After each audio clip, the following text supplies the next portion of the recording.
মুসলমানদের উৎসব শবে বরাত একটা হিন্দু মসজিদে দেখার জন্য আসলো না। মুসলমানদের উৎসব শবে কদর একটা হিন্দু কোনোদিন চাওয়ার জন্য আসলো না। মুসলমানদের উৎসব রমজান মাসের রোজা একটা হিন্দু কোনোদিন তোমার সাথে সমাজ করার জন্য রাখলো না। একটা হিন্দু কোনোদিন তোমার ঈদের নামাজে আসলো না।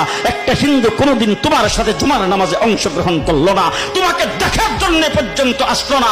তার কারণ হলো হিন্দুরা মনে করে এটা মুসলমানের উৎসব, আর তুমি মুসলমান হইয়া হিন্দুর দুর্গা পূজায় কিভাবে গেলা? তোমার কি হয়ে গেল? তোমার কি লজ্জা শরম তুমি ধুয়ে ফেলে দিয়েছো? তোমার কি কোনো লজ্জা শরম নাই? লজ্জা শরম নাই? আবার কি সুন্দর বলতেছ, ধর্ম যার যার উৎসব সবাই। হাই হাই হাই, ও মুসলমান যুবকেরা ভালো করে শোনো, ধর্ম যার যার উৎসব সবার, তাইলে বিয়া যার যার বউ তো সবার।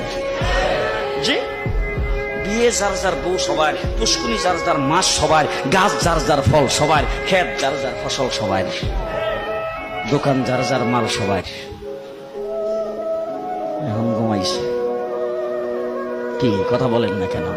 তাহলে আমার দোকানের মাল যদি আমার হয়, আমার ক্ষেতের ফসল যদি আমার হয়, আমার গাছের ফল যদি আমার হয়, আমার গাছের নারিকেল যদি আমার হয়, আমি বিয়ে করলে বউ যদি আমার হয়, মুসলমান আমার পুষ্কুনির মাছ যদি আমার হয়, তাইলে